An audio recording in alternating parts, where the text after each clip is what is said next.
In the lost forest just outside of Phila Town, there was a boy shaking in terror. There shouldn't be any monsters this close to Phila Town, but a group of goblins had just cornered him. Just as a goblin raises his sword, the boy screams his final words before being permanently silenced. A few days later, late into the night, a group of adventurers enter the forest. They had received a quest from a nearby village tasking them to get rid of the Grade 1 goblins attacking people.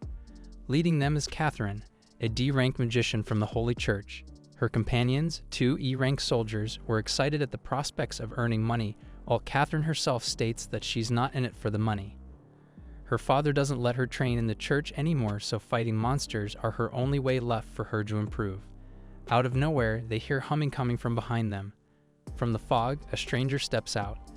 The strange boy has long white hair and delicate features. The adventurers were surprised to see a civilian so far out of the town, and they tried to warn him about the dangerous monsters in the forest. However, the stranger just shows them a wanted poster and tells them that he is actually there for these monsters. Just like them, he accepted a mission from a nearby village to exterminate the goblin menace. The adventurers look apprehensive, since this stranger looks so weird, and he doesn't even have any armor to defend himself or weapon to attack with.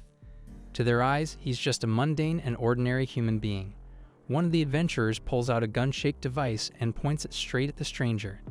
The stranger seems annoyed that a gun was being held right in front of his face, but the adventurer explains that he is just using a device to measure his psychic strength.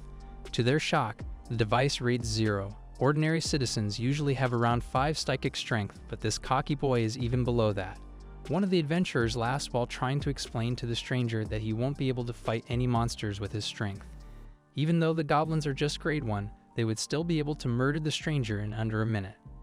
The stranger asks them what psychic strength even is, since he never used it when he destroys monsters.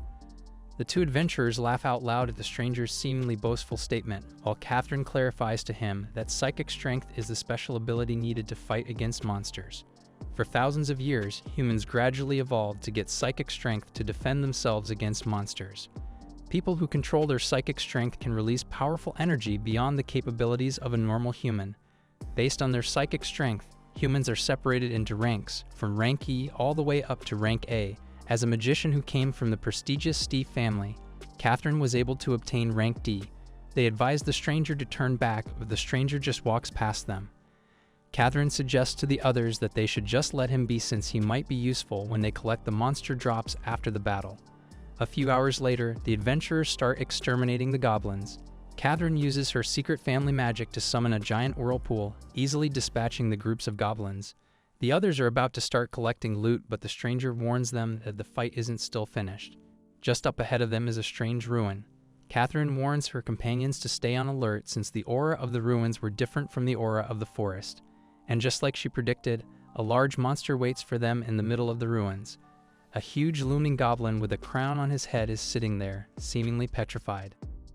While the group approaches the goblin, the E-rank knights wonder if this new enemy is still a grade 1 demon beast. Catherine warns them to be cautious, but one of the knights just casually approaches the goblin. The goblin seemed familiar to him, and he pokes it with his finger. Thankfully, the goblin didn't stir and was still petrified. He tells the others that they should take the monster's carcass and sell it, but the goblin's eyes suddenly flashes red. The white-haired stranger tried to shout out a warning, but it was too late. The goblin's sword slashes down and cuts off the knight's arm. The knight screams in terror and tries to retreat, while the new enemy releases its menacing aura. It was a grade 3 demon beast, the Goblin Chief. The Goblin Chief releases a powerful war cry, and in an instant, the 2 E-rank adventurers drop unconscious and traumatized. Catherine promises to protect the white-haired stranger and starts casting her most powerful magic. She raises her staff and, after a long chant, summons a huge, shark-shaped water missile. However, the Goblin Chief just bats away the attack with his bare fists. Catherine was stunned at how easily her attack was beaten, and she wonders what she should do next. However, the Goblin Chief didn't let her think for long, as he rears back his fist and delivers a powerful punch. Thankfully, Catherine was able to summon a water barrier around her. The heavy blow blasts back Catherine in her water barrier. She was able to survive, but she was still heavily injured. She quickly realizes that she was clearly outmatched. Grade 3 demon beasts generally have to be handled by C-rank hunters. They would need 5 or 6 D-rank adventurers to even have a chance, but right now, She is the only D-rank hunter there, and her 2 E-rank companions are already knocked out. She contemplates her approaching death and apologizes for failing to save the white-haired stranger. The goblin chief swings its sword in a final attack, and Catherine closes her eyes. And yet, the final blow never landed on her. She slowly opens her eyes, and to her surprise, the white-haired stranger is now standing before her parrying the sword. The goblin chief shakes as he tries to push his sword, but the stranger just casually stops it using 2 of his fingers. Catherine wonders who this stranger really is, but the stranger just asks her to step back, or she might get caught up in his attack. Catherine realizes she might be out of the league of this battle, so she quickly heeds the stranger's orders and retreats behind a tree. Meanwhile, the white-haired stranger asks the goblin chief if he had ever been struck by lightning. Electricity suddenly courses from the stranger's hand and into the goblin's sword. The goblin chief shakes in terror while above them. Storm clouds gather and thunder rumbles in the background. A huge column of lightning then falls down from the sky and strikes the goblin chief, instantly frying it. Catherine's jaw drops at this magnificent display of power. She wonders why the stranger is hiding his identity as a lightning magician. A few seconds later, the stranger calls out to Catherine to inform her that the battle is over. The goblin is now lying on its back, dead from the bolt of lightning. Catherine stares at the stranger and comprehends the ramifications of having such a strong magician nearby. It had been years since their city, Pharaoh City, had such a talented magician. She had learned from her father that powerful people usually hide their mana so that they can output a lot of damage in short, sudden attacks. This stranger must be one of those people her dad talked about. A few hours later, the sun is now shining bright, and the 2 E-rank hunters are awake and examining the goblin chief's carcass. They were shocked to learn that the stranger had easily beaten the grade 3 demonic beast. They were even just making fun of him earlier. Catherine clarifies to them that if not for the stranger, they would all have been dead. He was their savior, and Catherine blushes while staring at him. And yet she couldn't understand what the stranger was doing now. He seemed to be meditating in a weird manner. The E-rank hunters call out to the strangers and apologize for their earlier behavior. They then ask him how they should divide the loot from the monsters, but the stranger coldly states that he would be taking all of them. The others try to protest, but the stranger just tosses them a toenail from a grade 1 goblin and tells them that it's their share. They try to ask for more, but the stingy white-haired boy points out that he even treated their injuries without any payment, so they should just be thankful. Thus, the stranger starts to leave with a huge bag of loot in his back. One of the E-rank hunters tries to protest, but his friend signals him to be quiet. He whispers to him that the goblin chief's carcass is actually expensive. It has a high bounty, and they can get the reward from the Hunters Association. As long as they bring the body back, they would still be rich. Unfortunately for them, the stranger's finely honed ear was able to eavesdrop on their conversation, and he looks back at them with a goofy grin. After a while, the group reaches the Demon Hunter Association in Pharaoh City. In exchange for the goblin chief's corpse, its swords, and the grade 1 goblin's materials, they were able to earn a total of 1,300 spirit stones. Spirit stones are minerals that contain spiritual power. The stranger recognizes them as the same spirit stones he used in the past Albright in low quality. Nevertheless, he would still be able to use them for his cultivation. The other adventurers look at him with tears in their eyes, so he tosses them 30 spirit stones in compensation for their work. The 2 E-rank hunters profusely thank him, and he turns to leave. However, Catherine suddenly calls out to him and grabs his hand. She shyly asks him for his name, so the stranger introduces himself as Zhang Tianshan. Later that night, Tianshan was relaxing in the hot springs at his inn. He stares at one of the loots he obtained, a necklace of the goblin chief. Surprisingly, it still looked brand new despite being hit by his lightning attack earlier. The necklace was even emanating spiritual energy. He puts it on and promptly falls asleep. A few minutes later, the necklace on Tianshan's neck suddenly starts shining and a creature suddenly emerges. It was the nine-tailed fox, Bai King. Bai King was glad that after 5,000 years, she was finally awake from her long sleep. She wonders if the handsome guy sleeping nearby was the one who awakened her. There was even spiritual energy leaking out from this white-haired boy. Bai King finally couldn't stop herself and kissed the sleeping stranger. She was surprised to feel the constant flow of spiritual energy flowing through her body from his lips. The sudden sensual contact awakens Tianshan, and he asks the fox girl who she is. Bai Ting exclaims why he is asking such questions when he was the one who awakened her in the first place. While talking, Bai King eyes the attractive face and body of Tianshan. She exhales a cloud of magical energy and summons two servant girls that try to attract Tianshun. After taking his bath, Tianshun starts barraging Bai Qing with questions. From his observations, he deduced that Bai Qing was a fox inside the pendant, and she is extremely skilled in bewitching people. Realizing that she is found out, Bai Qing admits that she is the ancient spiritual treasure, Heavenly Fox Pendant. After thousands of years of cultivation, she managed to obtain a human form. Unfortunately, the influence of the demonic beast's aura caused her to fall into a deep slumber.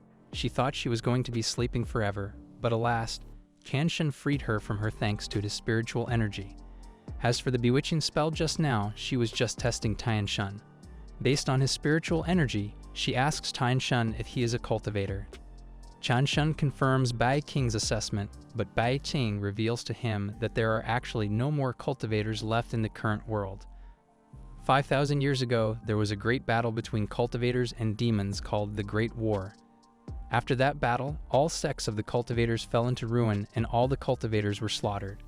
Because of the influence of the demonic beast's aura, the world has undergone a drastic change.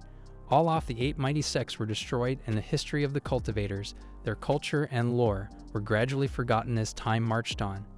And in the place of the cultivators, many different races started to appear on the surface of the world. There were mermaids who swam the oceans, elves living in the forests, and even demon succubi who bewitched humans. Many different unknown races occupied obscure corners of the land, and in those 5,000 years, Bai Qing was sleeping. She stopped sensing the existence of cultivators. She asks Tianshun how he had managed to survive for thousands of years and only appears now, but Tianshun confusingly shakes his head and admits that he has no memories of the past. Bai Qing empathizes with his amnesia, while Tianshun asks why she tried to bewitch him in the first place. It turns out that in today's world filled with the demonic beast's aura, Bai Qing would slowly diminish if she cannot replenish her spiritual energy. Thankfully, Tianshun is very abundant with this energy, and she volunteers to be his companion. After all, she has very good perception and she can sense the presence of ancient treasures, so she would be a very useful companion. Tianshun readily agrees, which surprises Bai Qing. But it turns out that Tianshun just wants to find more ancient treasures. While walking through the city, Bai Qing ponders Tianshun's name since it sounds familiar to her ears. However, she suddenly senses an ancient treasure nearby. A crowd of onlookers are gathering in front of the church, and Tianshun joins them, anticipating to get more loot and more money. There seems to be a celebration of some kind in the public square of Pharaoh City. Tianshun and Bai Qing squeeze their way into the crowd until they finally see what everyone was looking at. Behind a couple of guards was a stone boulder with an ancient sword deeply stabbed through it. It looks like that the treasure Bai Qing was sensing was the old sword. The onlookers start gossiping about the upcoming event, and the two protagonists try to eavesdrop on them. It seems that the trial of the brave will be celebrated in just a few days, and in this trial, hopeful adventurers with the blessings of the 4 great families would compete for the chance to pull out the sword. However, in all the years and decades that the trial of the brave took place, no one had ever pulled out the sword. Bai Qing asks an old man what is the big deal with the sword, so the old man explains to him that the sword is actually the sword of the brave, a sacred weapon handed down from ancient times. It has been around for thousands of years, but it has already been deeply embedded in a boulder since it was discovered. Legend has it that only a truly brave and strong warrior can draw the sword. Countless knights of renown and strong humans have tried, and they have already exhausted every possible method to pull out the sacred weapon, but to no avail. Nowadays, people suspect that the supposedly legendary person who can pull the sword out will never appear. Bai Qing notices that Tianshun seems to be staring at the sword so intently, but Tianshun just reveals that the sword seems very familiar to him. 5,000 years ago, the Forged Sword Valley revealed their greatest treasure. It was a sword capable of cutting hair with barely a touch, the pinnacle of their creation. If it can meet its rightful owner, the sword can even transform and reveal its dragon sword spirit to protect its master. This treasure, they offered it to him. This was the memory of Tianshun.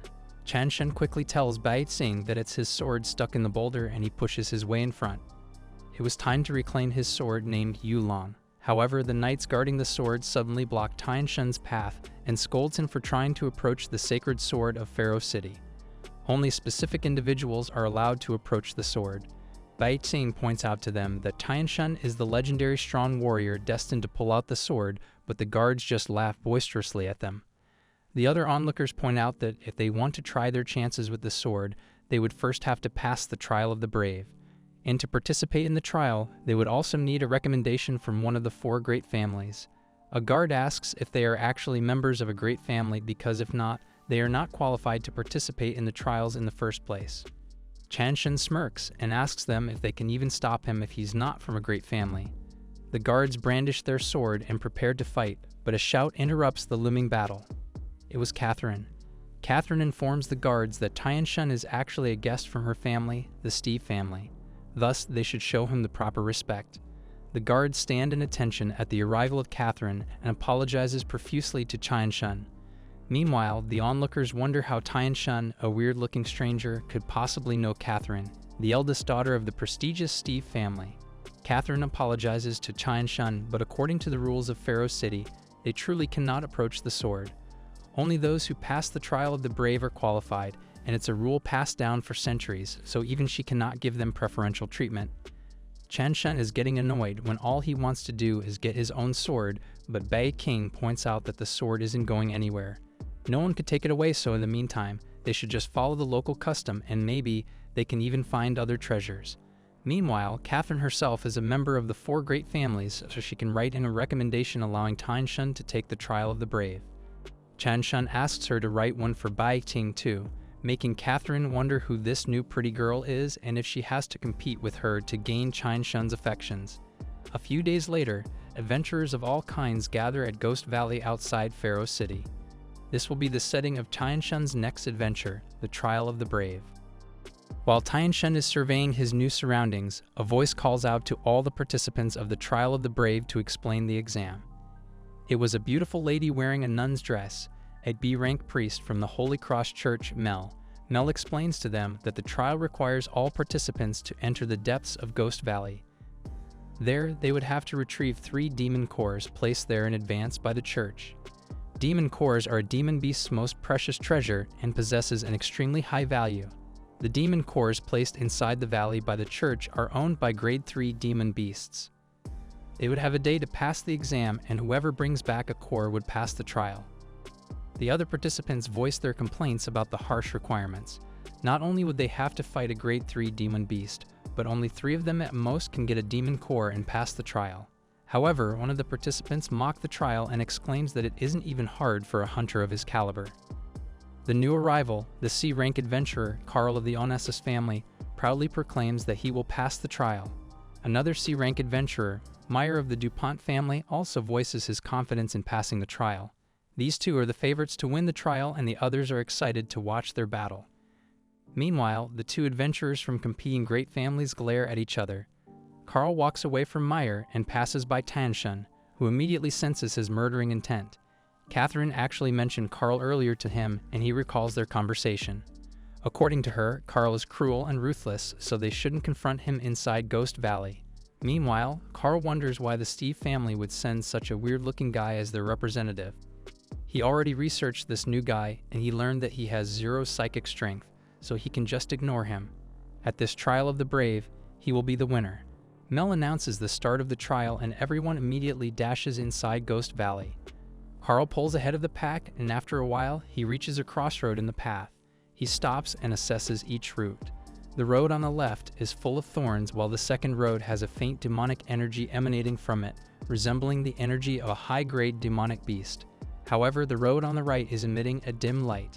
After careful consideration, he decides to head to the road on the right. After Carl leaves, Meyer reaches the 3 diverging paths. He guesses that since the first path is filled with thorns, that would mean weak monsters probably wouldn't be there. That would let them get to the strongest demon beasts first and skip fighting its minions. Thus, he heads to the path on the left. Back in the camp outside of Ghost Valley, Mel asks Catherine why she recommended someone with 0 psychic strength. Letting ordinary people enter the trial would just lead to their death, so wouldn't just ruin the Steve family's reputation. Catherine replies that she's actually not doing it based on her family's decision. It was only due to her own decisions. Moreover, she firmly believes that Tianshun is not just an ordinary human, and he will be the one who will complete the trial. Back inside Ghost Valley, Chanshan and Bai Sing reach the crossroads. Catherine informed them ahead of time that Ghost Valley is divided into different areas, but they still have no idea where to go. Left with no idea how to choose, Tianxin decides to just go where a falling stick would point to. Thus, they entered the middle pathway emanating with a dangerous aura. The middle pathway led Tianxin and Bai Qing to a foggy and dark forest. Bai Qing tightly clings to Tianxin's arm and informs him that her instincts are screaming at her that there is something terrible nearby. They suddenly hear a cry originating nearby, and a floating woman appears in the fog. The mysterious girl was standing turned away from them, so Tianxin and Bai Qing couldn't really make out what she looked like. Bai Qing surmises that she must probably be a female ghost, but Tianxin confidently approaches the woman and guesses that she could be a lost traveler. He gently grabs the girl's shoulder and pulls her towards them. However, her face clearly wasn't a lost traveler. She had glowing red-slitted eyes and a sharp, toothy smile. Tianxin blankly stares at her and punches her directly in the face, knocking her out. With the female ghost now unconscious, Bai Qing complains how they got the most horrible route, but Tianxin was actually happy that their route has female ghosts. He then starts undressing the ghost. Bai Qing was shocked at Tianxin's naughty attitude, but it turns out Tianxin just wanted to get her clothes and sell them back in the city for profit. Thus, they left the now nude ghost and searched for more prey. After finding their next ghost target, Tianxin surprises them and steals their clothes after knocking them out. This eventually became known as the Nightmare of Ghost Valley, where everywhere Tianxin went, all the female ghosts became naked ghosts. Meanwhile, in another part of Ghost Valley, Meyer and his party are trekking through the thorny path.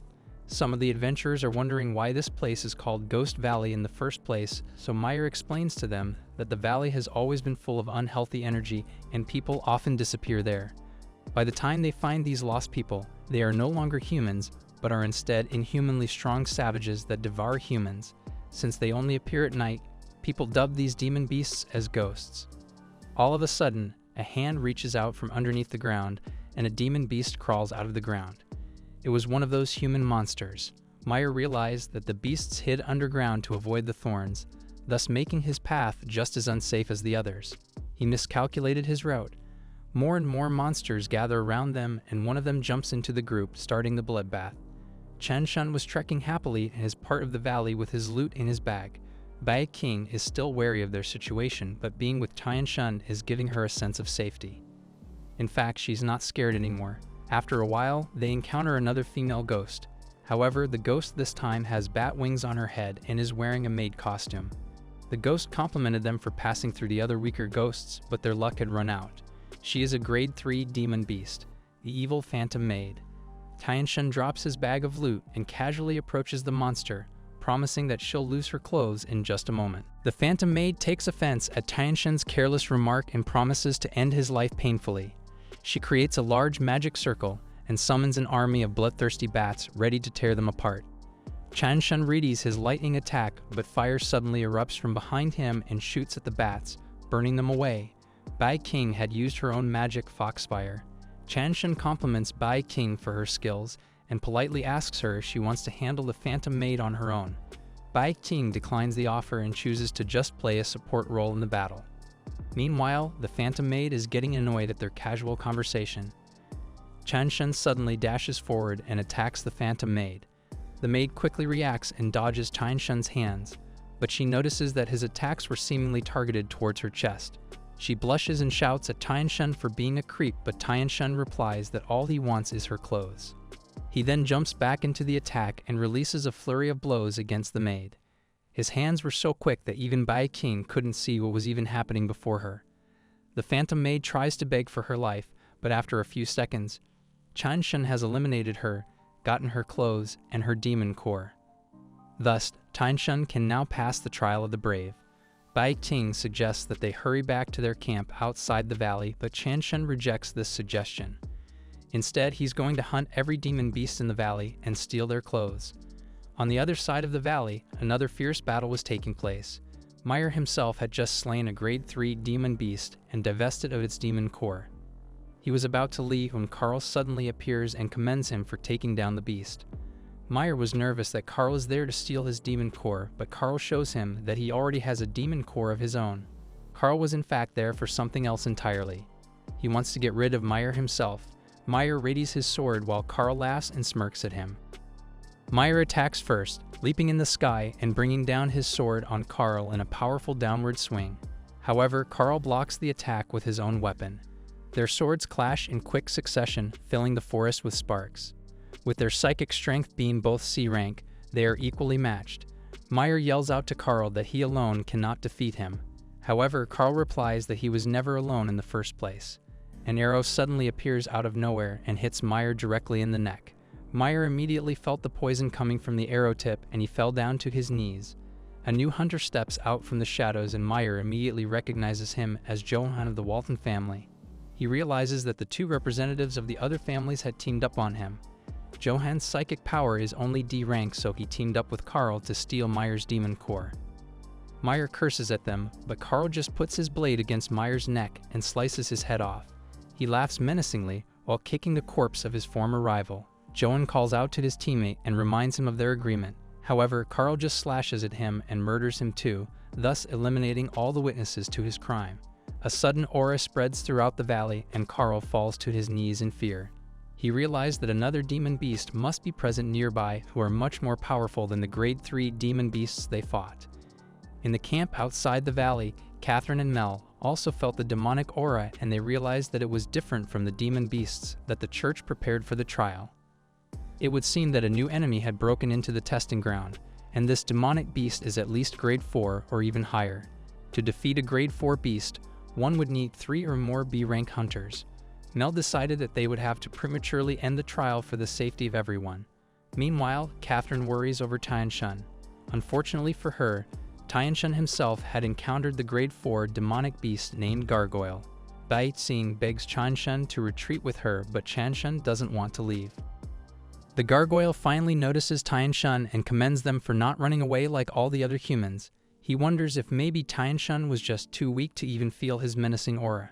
Meanwhile, Tianshun is not even listening to the gargoyle's musings but is instead staring at the huge jewel embedded on its forehead.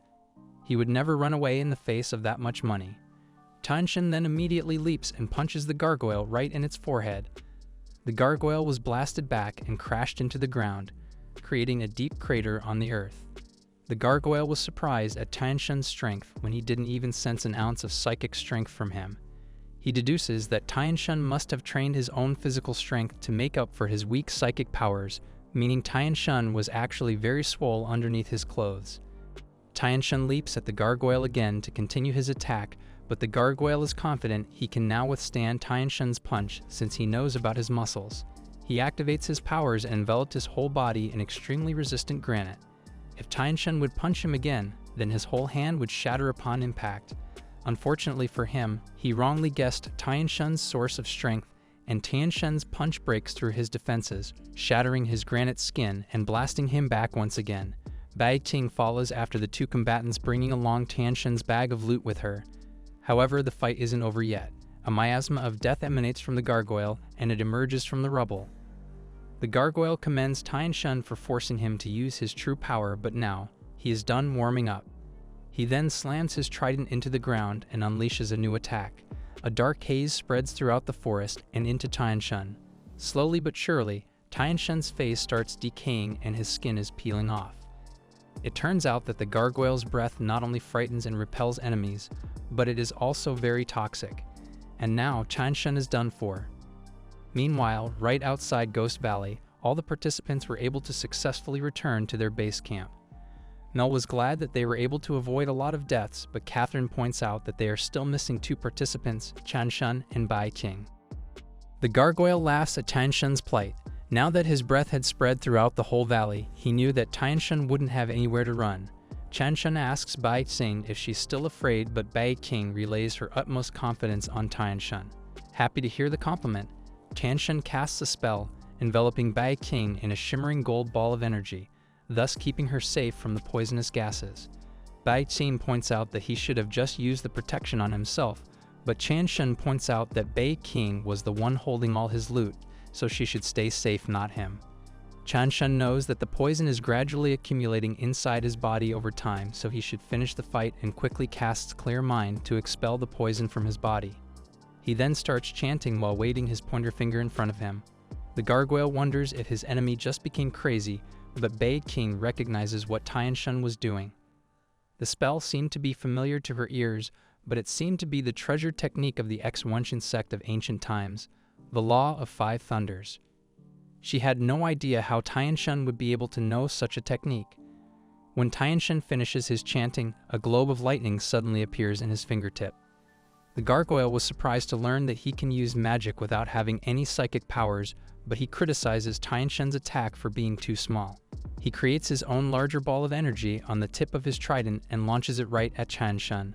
However, Tianshan calmly launches his own globe of lightning, and it easily pierces through the gargoyle's attack. The gargoyle was frozen in shock at the defeat of his attack, and he realizes that he will soon die. He laments failing his master's orders, but it was too late. Tianshan's globe of lightning finally reaches the gargoyle's face and strikes him directly, causing a huge explosion of energy. Bai King was stunned at Tianshan's prowess, and even Mel outside Ghost Valley could feel the explosion inside the place. She could feel the shaking of the ground, and she realizes that the explosion exceeds the power of a grade 4 or even a grade 5 demon beast. The only way to exterminate such a monster is through the S-ranked adventurers. Back inside Ghost Valley, Tianshan's attack had created a bare huge crater right in the middle of the forest. In the middle of it, the gargoyle's corpse is all curled and burnt up. Thankfully, the huge demon core on its forehead is still perfectly intact. Bai Qing points out that he is still poisoned, but Tianshan assuages all her fears. He sits down in the middle of the crater and starts meditating to remove the toxin. However, Bai Qing reveals that he actually doesn't have to do that anymore. She then abruptly kisses Tianshan on the lips. With their lips touching together, Tianshan realizes that his wounds are still starting to heal. It looks like Bai Qing was able to suck out the toxins from his body through their kiss. After the kiss, he asks her if she would die now due to the poison, but Bai Qing informs him that she is his spirit now. As long as she has his spiritual power to feed upon, she would always be cured. Bai Qing then asks Tianshan where he learned the techniques of the Xuan sect, but Tianshan looks confused and replies he had never heard of them. Outside Ghost Valley, Null is waiting for the mysterious demon beast to come out. The S-rank hunters would take a little bit more time to arrive from the city, so she would need to defend the entrance at all costs until they arrive. The soldiers behind her are shaking in fear, but they are all ready to put their lives on the line just to hold off a rampaging monster. They ready themselves as a shadowy figure finally steps out of Ghost Valley. However, it is actually Tianshan carrying the gargoyle's corpse over his shoulders. He was surprised to see everyone waiting for him, while Bai Qing also exited the valley with all their loot. Mel and the guards were dumbstruck upon seeing him, and they realized that he must be the one who defeated the grade 4 demon beast. That would mean this man before them has just been hiding his psychic powers all the time, but his true powers are already unfathomable. On the sidelines, Catherine was happy that they safely escaped the valley, while Carl was shaking in frustration that someone else was stealing the spotlight from him. Tianshan throws the gargoyle's corpse to the ground and asks around if anyone is willing to buy the corpse. Bai Qing also shows them their bag of loot and asks to sell it. Nell was amazed that these individuals are still in the mood to scavenge some money, even though they had just beaten an almost legendary monster. Shortly after everyone had left, another uninvited guest appeared flying over Ghost Valley. It was a female demon with large horns sprouting from its head. She laments the death of her mount and goes over to the crater to investigate. From a couple of rocks nearby, she smells a long-lost scent. It was the spiritual energy of a cultivator. Back in Pharaoh City, Tianshan and Bai Qing successfully sold the demon beast's corpses and items. They then gather in the city square to continue the trial of the brave. Mel announced to everyone that despite all the surprises during the trial, 2 people successfully passed it. Carl of the Onassis family got 2 grade 3 demon cores, while Tianshan was able to get 1 grade 3 demon core and a surprise grade 4 demon core. Thus, the 2 men are qualified to draw the sword. Carl volunteers to go first and quickly approaches the boulder. He grasps the sword with 2 hands and summons all his strength in the hopes of pulling it out. Unfortunately, the sword didn't even budge an inch. After a few minutes, he falls on his butt tired and defeated. The audience is saddened at another failure. If even the best descendant of the 4 great families couldn't pull the sword out, then no one else probably could. They quickly leave the city square, much to the annoyance of Catherine and Bai Qing. However, Tianshan doesn't really care about the audience, since all he just wants to do is retrieve his old sword. While standing in front of the sword, a voice abruptly rings inside Tianshan's head. The voice was emanating from the sword, and it happily exclaims that it has been waiting all these years for his return and asks him if he remembers their glory days. They used to go on various adventures all those years ago, fighting demons and winning tournaments. Chanshan has no idea what the sword is talking about and wonders if it went insane due to loneliness. He grasps the sword's hilt in one hand and slowly pulls it out. The sword abruptly glows so brightly that no one can see the stage. A few seconds later, they finally see Chanshan holding the sword aloft, much to the shock of every audience member. Everyone immediately wants to know who Chanshan really is and where he came from, but they are interrupted when the sword transforms into the azure dragon form, Yulong. Yulong expresses his delight at being reunited with his old friend and starts mercilessly teasing him.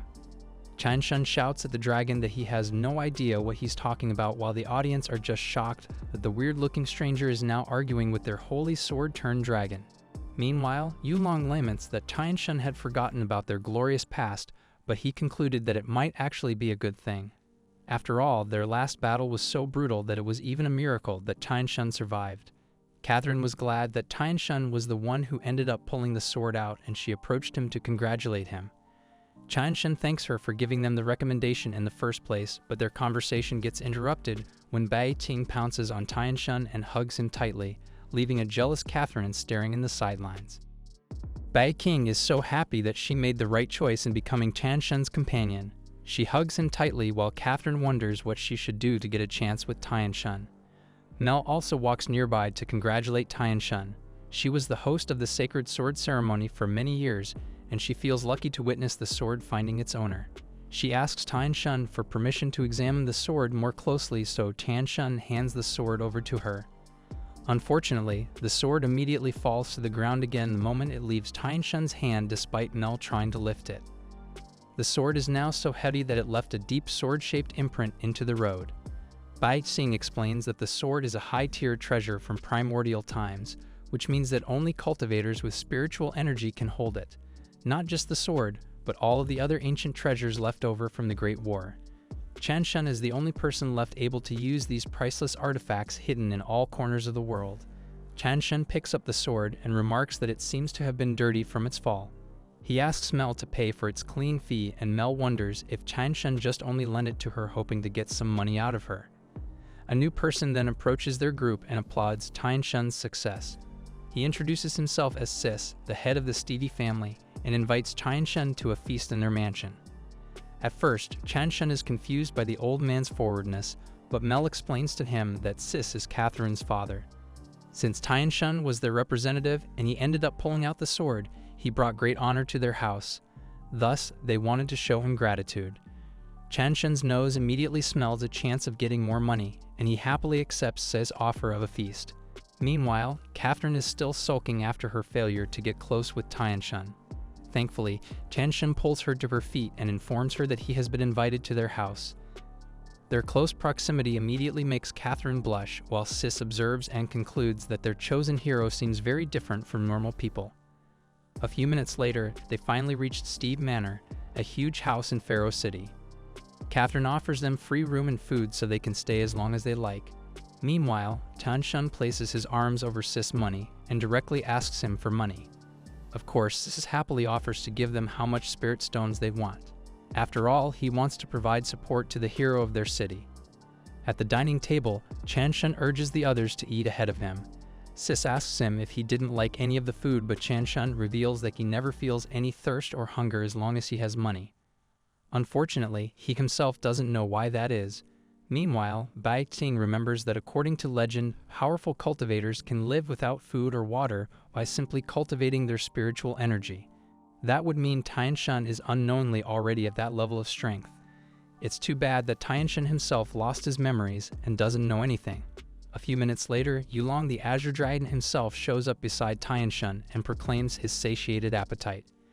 Chanshan was surprised to see him abruptly appearing, but Yulong justifies himself by pointing out that he hadn't eaten for 5,000 years, so he just followed the yummy smell. Catherine changes the discussion and asks to see the demon cores Chanshan obtained from Ghost Valley. Chanshan pulls out the gems and asks her what demon cores are used for anyway. It turns out that they are precious materials only found on high-tier monsters, making them very rare and expensive. It can be added when forging a weapon or armor, thereby greatly increasing their quality. Not only that, the newly made equipment would also work exponentially better against monsters. This is also the reason why the Monster Hunter Association is actively purchasing rare demon cores. In fact, the grade 4 demon core is so rare that it would be worth a big house in Pharaoh City. The fact that he is already rich surprises Tianshun, and he gazes at his demon cores. Unfortunately, they were already gone, as it was already going through Yulong, the dragon's stomach, who was hungrily eyeing them earlier. He thanks Tianshun for the meal and actually asks for more. Unfortunately for him, Tianshun is now filled with anger at the loss of his expensive demon core. Yulong doesn't understand why Tianshun is so angry. Meanwhile, Tianshun shoves his whole hand down Yulong's throat in the hopes of getting back his precious demon cores. Before anything worse happens, Sis begs them to stop and even volunteers to give Tianshun a mansion in exchange for the eaten demon core. This satisfies Tianshun, and he ceases choking Yulong.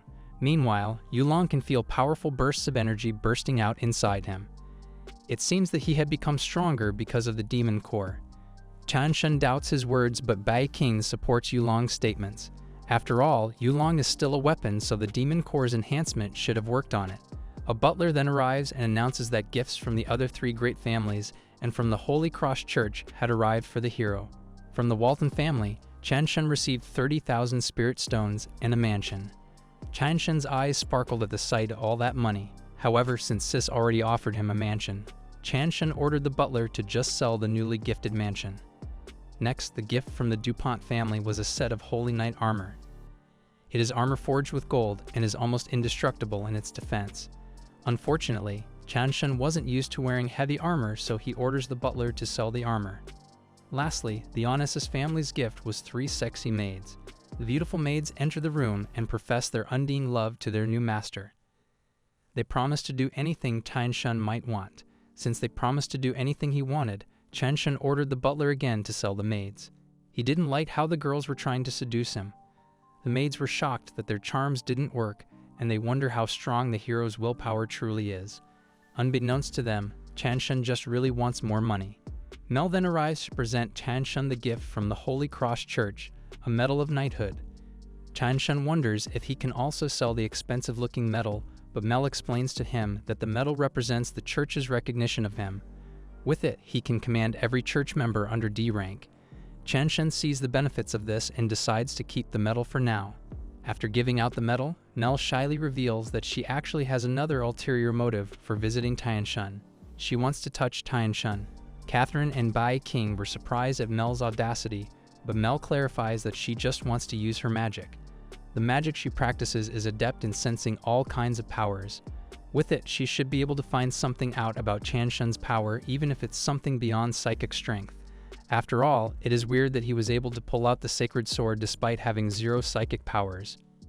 Tianshun finally acquiesces to her wish and allows Mel to use her powers over him. While touching his chest, she sends out her magic into him, but she still couldn't feel any psychic strength. She decides to delve deeper into him, but all of a sudden, she falls down to her knees. She was shocked at what she just sensed. It was an unknown power similar to what she felt in the sacred sword.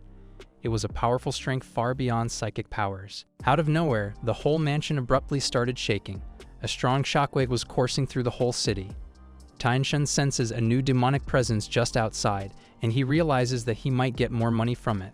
On the skies above Pharaoh City, a dragon was flying and breathing fire to everything it saw.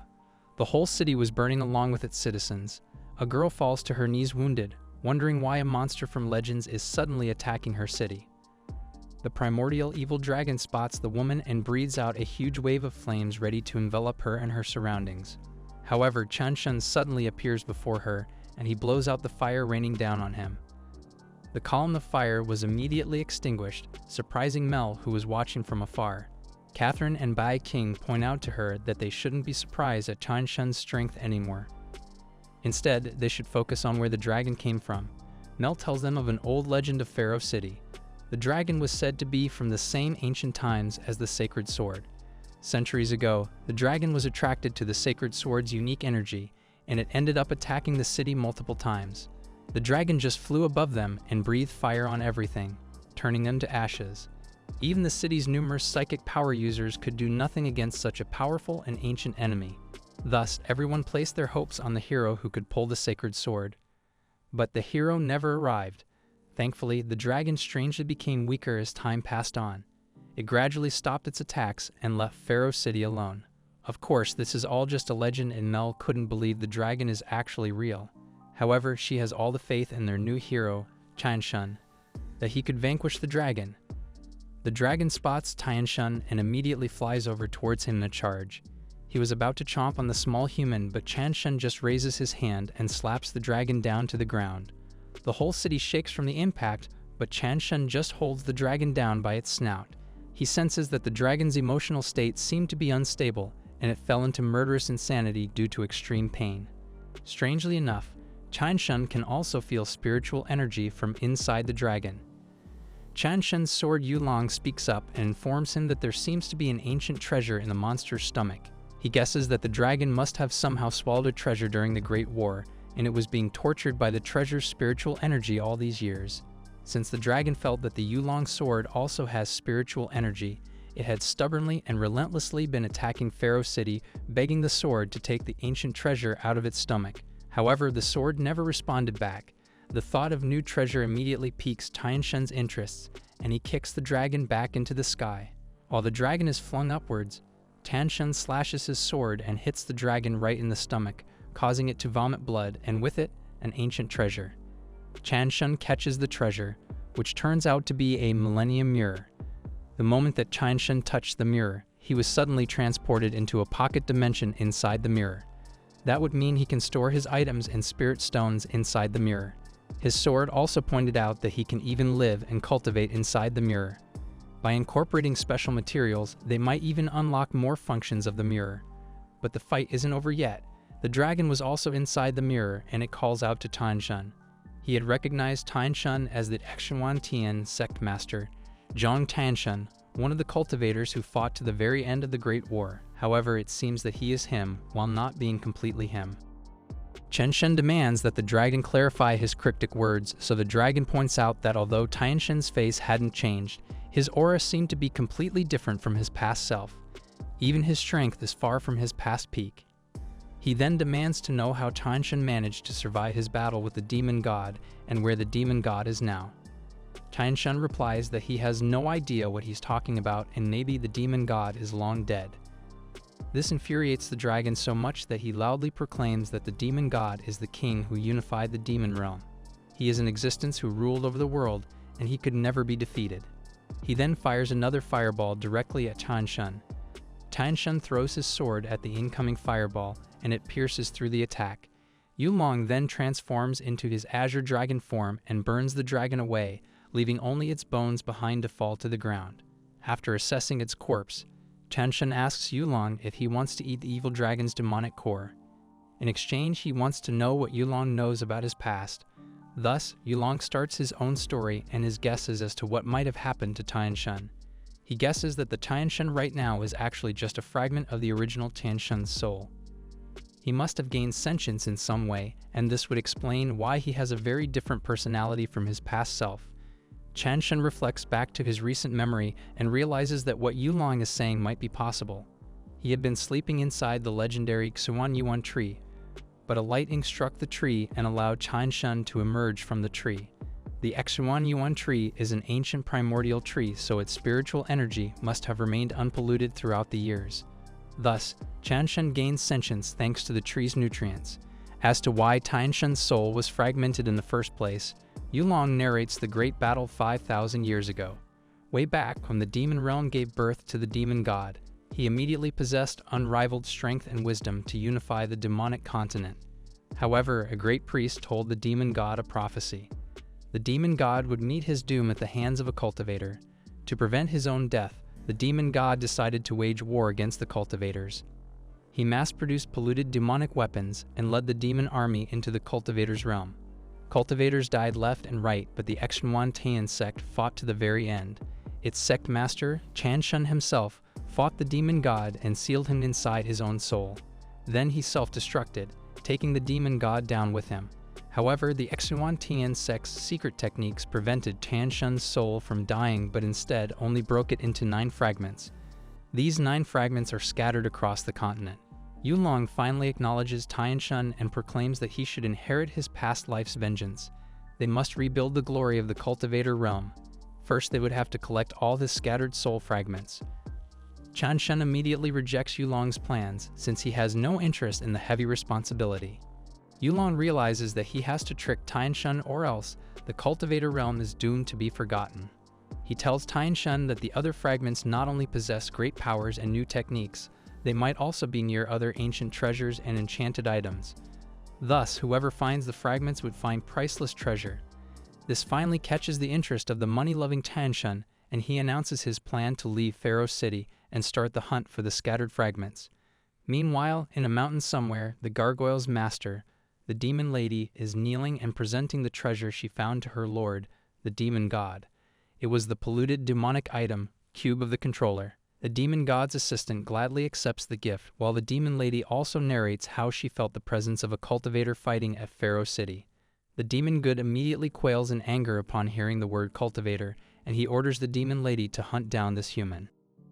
It was the night before Tianshun was set to leave Pharaoh City. In her room, Mel is reminiscing about all the memories she had with Tianshun. To add to his earlier achievements, he also destroyed the ancient evil dragon from their legends. She wants to know more about Tianshun, but she realized that she shouldn't think about men all that much. After all, she still has her vows of nunhood to maintain. In another part of the city, Catherine is also thinking and regretting not making progress with Tianshun. She wonders if she should confess her feelings before he leaves tomorrow, but she doesn't want to be rejected. Nearby, Bai King overhears Catherine's conflicting musings and she decides to help her out. She knows that Tianshun likes money, and since Catherine is rich, then they probably like each other. Even though she will get jealous, she wants Tianshun to not have any regrets before leaving. Thus, Bai King uses her breath on the unsuspecting Catherine.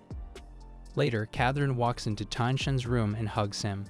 She then confesses to him that she had fallen in love with him ever since he saved her from the Goblin Chieftain. Therefore, she was hoping to get some special memories from him before he leaves. She then drops her clothes and they spend the night together. The next day, Bai King and Tianshun are walking outside Pharaoh City. Bai King wonders why he seems so unfocused, and she asks him if she didn't sleep well last night. Tianshun remembers Catherine and just vaguely replies that he actually had a very good sleep. They were about to continue on their journey when an unexpected person suddenly blocked their path. It was Carl of the Onassis family. However, he wasn't alone. Carl's companion steps out from behind the trees one by one. There is Jenny, Carl's mother, and an S-rank hunter. She couldn't let them leave the city with its treasure, the sacred sword. There is also Palipa of the Walton family, also an S-rank warrior. And lastly, there was Meyer's father, Alan of the DuPont family, an S-rank knight. These two wrongly thinks that Tianshun was the one who murdered their family members during the trial of the brave. Tianshun tries to point out that Carl is twisting the truth, but Carl vehemently denies his claims. Tianshun then pulls out his sword and warns them that it doesn't matter if they are C rank or S rank. They are all the same in his eyes, and if they try to block him, they will all die. That's it for today's recap. Give us a like and subscribe for more videos. See you next time.